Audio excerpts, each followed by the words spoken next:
Ioniser అంటారండి.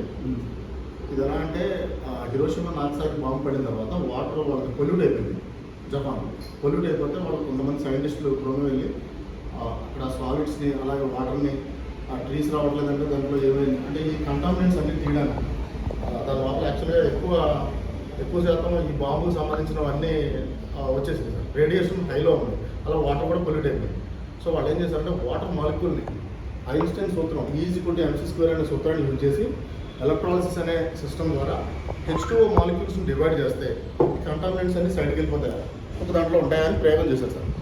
H2Oని OH+గా change చేశారు sir. Split చేశారు, వాటర్ స్ప్లిట్ చేస్తే వాళ్ళకి అర్థమైంది ఏంటంటే OH+ అనే దాంట్లో ఈ ఎసిడిక్ ఇలా మీరు క్లోరిన్ కానీ ఇలాంటివన్నీ బ్యాక్టీరియా కానీ అవన్నీ ఒక సైడ్కి వెళ్ళిపోతున్నాయి. OH అంటే ఒక హైడ్రోజన్ ఒక ఆక్సిజన్ నెగిటివ్ ఛార్జ్ కలిగినప్పుడు అవన్నీ మినరల్స్ అన్నీ ఒక సైడ్కి వస్తున్నాయని కనిపెట్టారు సార్. అప్పటి నుంచి జపనీస్ చాలా కంపెనీలు స్టార్ట్ చేసి కంగానే ఒక కంపెనీ ఉందండి, 2,70,000 బేసిక్ మోడల్ అమ్ముతున్నారు. సో ఈ లాతో వెళ్ళారు ఇప్పుడు వరకు. ఇది హిడెన్ సీక్రెట్లో ఉంది ఇప్పుడు వరకు. నేను దాంట్లో కొన్నాళ్ళు పనిచేశాను, తెలుసుకున్నాను కంప్లీట్గా. 5 years రీసెర్చ్ చేసి ఓన్గా మేమే తయారు చేసుకుంటాం. ఇప్పుడు సేమ్ అదే టైప్ వాళ్ళు మన ఇండియన్ టెక్నాలజీ అంటే వాళ్ళది 110 volts ఉంది. జపాన్ బయట కంట్రీస్లో 110 volts మీద రన్ అవుతుంది వాళ్ళ దేశం. మనది 250 volts ఉంది, 230 నుంచి 250. సో మనం ఫిల్టర్ లేకుండా వాళ్ళు ఫిల్టర్ వేస్తారు, మినరల్ ఫిల్టర్ లేకుండా మనం చేద్దామనే ఉద్దేశంతో తయారు చేస్తాం సార్. ఫిల్టర్ లేకుండా ఇప్పుడు వాటర్ని 2 typesలో స్ప్లిట్ చేస్తాం, ఒకటి యాసిడ్స్ అలాగే ఒకటి ఆల్కలైన్ చేసి చూస్తాం. యాక్చువల్లీ కెళ్ళి ఇప్పుడే తీసుకున్నామండి.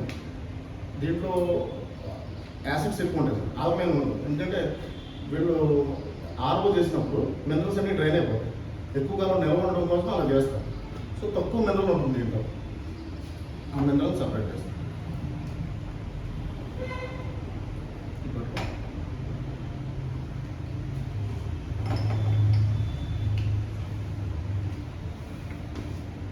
అలాగే మిషన్లో సార్